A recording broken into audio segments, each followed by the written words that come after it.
Hi అండి, అందరికీ నమస్తే. Welcome to RK's mother recipes. ఈరోజు మన రెసిపీ వచ్చేసి సాంబార్ అండి. టిఫిన్ సాంబారు, ఇడ్లీ వాళ్ళలోకి తినే సాంబారు, మనం రైస్లోకి చేసుకునే సాంబారు, టిఫిన్లోకి చేసుకునే సాంబారు కొంచెం డిఫరెంట్గా ఉంటుందండి. టిఫిన్లోకి చేసుకునే సాంబారు ఎలా చేయాలో నేను మీకు ఈరోజు చూపిస్తాను. నేను చెప్పిన కొలతలతో నేను చెప్పిన విధంగా మసాలా తయారు చేసుకోండి. సూపర్ అంటే సూపర్ టేస్టీగా కుదురుతుంది మీకు కూడా సాంబారు. ప్రాసెస్లోకి వెళ్తే ఒక కుక్కర్ తీసుకొని అందులోకి 2-3 స్పూన్ల ఆయిల్ యాడ్ చేసి, ఆయిల్ హీట్ అయిన తర్వాత కందిపప్పు యాడ్ చేసుకోవాలి. నేను ఇక్కడ 1 కప్పు కందిపప్పు తీసుకుంటున్నాను. ఈ కందిపప్పును బాగా స్టవ్ మీడియం ఫ్లేమ్లో పెట్టుకొని వేయించుకోవాలి. కొంచెం కలర్ చేంజ్ అయ్యే వరకు కందిపప్పును వేయించుకోవాలి. వీడియోలో చూపించాను చూడండి, అలా కలర్ చేంజ్ అయ్యే వరకు వేయించుకోవాలి. ఇందులోకి ఒక మీడియం సైజు ఆనియన్ ముక్కలుగా కట్ చేసుకొని వేసి వేయించుకోవాలి. ఇందులోకి ఒక పెద్ద సైజు టమాటా కూడా కట్ చేసుకొని వేసుకోవాలి. ఇది కూడా వేగాలి. ఒక 1 మినిట్ వరకు ఇందులో వేయించండి. ఇందులోనే 4 పచ్చిమిరకాయలు ముక్కలుగా కట్ చేసుకొని వేసుకొని వేయించండి. ఇలా టమాటా ఉల్లిపాయ కొంచెం మెత్తబడే వరకు వేయించుకోవాలి. ఇలా మెత్తబడే వరకు వేయించిన తర్వాత ఇందులోకి 1 కప్పు కందిపప్పుకి 4 కప్పుల వాటర్ యాడ్ చేసుకోవాలి. తర్వాత కుక్కర్ లాక్ చేసుకొని 3 to 4 విజిల్స్ వచ్చే వరకు పప్పు ఉడికించుకోవాలి.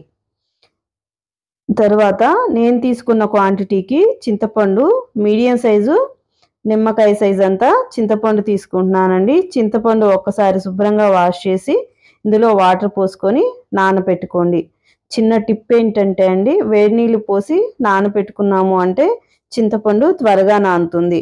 తర్వాత మసాలా తయారు చేసుకునే విధానం చూద్దాం. సాంబార్ మసాలా కోసం 1 టేబుల్ స్పూను ధనియాలు వేసి వేయించుకోవాలి. ఇందులోనే 10 మిరియాలు యాడ్ చేయాలి. 1 టేబుల్ స్పూను బియ్యం యాడ్ చేయాలి. బియ్యం యాడ్ చేయటం వల్ల సాంబారు స్మూత్గా ఉంటుంది, అంతేకాకుండా చిక్కదనానికి బాగుంటుంది బియ్యం వల్ల. 1 అర స్పూను మినపప్పు యాడ్ చేసి వేయించాలి. ఈ వేయించేటప్పుడు స్టవ్ లో ఫ్లేమ్లో పెట్టుకొని వేయించుకోండి. ఇందులోకి 1 స్పూను పచ్చిపప్పు కూడా యాడ్ చేసుకొని వేయించుకోవాలి.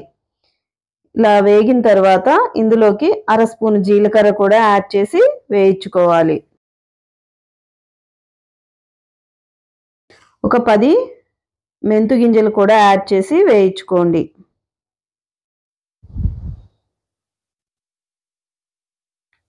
కొంచెం వేగిన తర్వాత 7-8 ఎండుమిర్చి కూడా వేయాలి.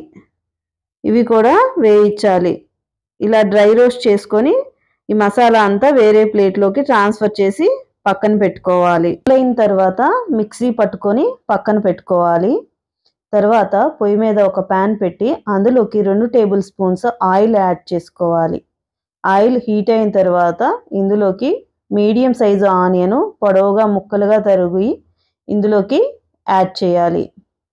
ఈ ఉల్లిపాయలను కొంచెం వేయించాలి. స్టవ్ మీడియం ఫ్లేమ్లో పెట్టుకొని ఉల్లిపాయలను వేయించండి. ఇందులోకి పచ్చి కొబ్బరి లేదా ఎండు కొబ్బరి ఒక 3 ఇంచుల వరకు వేసుకోండి. 1/2 స్పూను గసగసాలు కూడా వేసుకోవాలి. ఇవి కొంచెం కలర్ చేంజ్ అయ్యే వరకు వేయించుకొని పక్కన పెట్టుకోవాలి. వేయించి పెట్టుకున్న మసాలా దినుసుల్ని మిక్సీ పట్టుకోవాలి. మిక్సీ పట్టుకొని పక్కన పెట్టుకోవాలి. పప్పు ఆవిరిపోయినాక విజిల్ తీసి పప్పుని ఫ్యాన్ గాలి కింద కొంచెం చల్లారనివ్వాలండి. పప్పు మిక్సీ పట్టుకోవటం కోసం చల్లారనివ్వండి. తర్వాత మసాలా మిక్సీ పట్టుకున్న తర్వాత వేయించి పెట్టుకున్న ఉల్లిపాయలు, ఎండు కొబ్బరి, గసగసాల మిశ్రమాన్ని ఈ మసాలా పొడిలోకి వేసుకొని కొంచెం వాటర్ యాడ్ చేసుకొని మిక్సీ పట్టుకోండి. తర్వాత పప్పు కూల్ అయిన తర్వాత పప్పును కూడా మిక్సీలోకి వేసుకొని మిక్సీ పట్టుకోండి. ఇలా మిక్సీ పట్టుకోవటం వల్ల పప్పు మెత్తగా ఉంటుంది. పిల్లలు కూడా ఇష్టపడతారు, బేడలుగా లేకుండా పప్పు. మొత్తం కుక్కర్లోకి ట్రాన్స్ఫర్ చేసుకొని ఇందులోకి నేను ఒక 1/2 లీటర్ వరకు వాటర్ యాడ్ చేసుకున్నానండి. నేను తీసుకున్న క్వాంటిటీకి మీరు తీసుకున్న క్వాంటిటీకి తగ్గట్టు వాటర్ యాడ్ చేసుకోండి. మరీ పలుచగా కాకుండా మరీ చిక్కగా కాకుండా యాడ్ చేసుకోండి. ఇందులో ఒక 1/2 స్పూను పసుపు కూడా యాడ్ చేసుకోవాలి. చింతపండు గుజ్జు కూడా ఇందులోకి యాడ్ చేసుకోవాలి. తర్వాత ఒకసారి కలిపేసి ఇందులో 1 టేబుల్ స్పూన్ వరకు సాల్ట్ యాడ్ చేశాను. తర్వాత చాలకపోతే చెక్ చేసుకొని వేసుకోవచ్చు. మిక్సీ పట్టుకున్న సాంబార్ మసాలాని పప్పులోకి యాడ్ చేసుకోవాలి. ఇలా యాడ్ చేసుకున్న తర్వాత పప్పు, పులుసు, మసాలా అంతా కలిసే విధంగా కలుపుకోవాలి. తర్వాత పోపు పెట్టుకోవడానికి ఒక బాండీ పెట్టుకొని అందులో 1 టేబుల్ స్పూను నెయ్యి వేసుకోవాలి. 3 టేబుల్ స్పూన్స్ ఆయిల్ వేసుకోవాలి.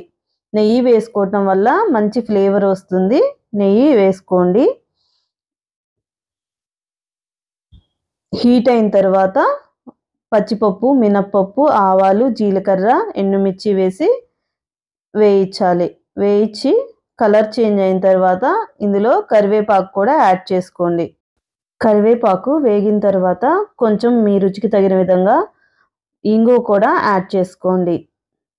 ఇలా వేగిన పోపుని మనం సాంబార్లోకి ట్రాన్స్ఫర్ చేసుకోవటం. 1/2 స్పూను కారం కూడా యాడ్ చేయండి సాంబార్లో. సాంబార్ని బాగా కలుపుకొని ఉప్పు, కారం చెక్ చేసుకోవాలి. నాకు ఇక్కడ కొంచెం సాల్ట్ పట్టింది, సాల్ట్ వేసుకున్నాను. మీరు మీ రుచికి తగిన విధంగా అడ్జస్ట్ చేసుకోండి. సాంబారు బాగా పొంగులు వచ్చే విధంగా స్టవ్ హై ఫ్లేమ్లో పెట్టుకొని 7-8 నిమిషాలు సాంబారు ఉడికించుకోవాలి. పొంగులు వచ్చే వరకు ఉడికించుకోవాలి. ఇందులో 2 ఇంచుల బెల్లము యాడ్ చేసుకోండి. బెల్లం యాడ్ చేసుకోవటం వల్ల మైల్డ్ స్వీట్తో సాంబార్ చాలా రుచిగా ఉంటాయి. పొంగులు వచ్చిన తర్వాత కొంచెం కొత్తిమీర కూడా యాడ్ చేసుకోవాలి. ఈ 2 క్లిప్పింగ్స్ మిస్ అయ్యాయండి. సాంబారు ఇలా మరిగిన తర్వాత వేరే బౌల్లోకి తీసుకొని పోసుకోవటమండి. ఇట్లా బాగా పొంగులు వచ్చే వరకు మరిగించండి.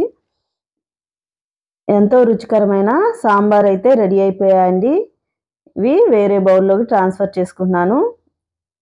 నేను చెప్పిన కొలతలతో నేను చెప్పిన విధంగా మసాలా తయారు చేసుకొని సాంబార్ ట్రై చేయండి.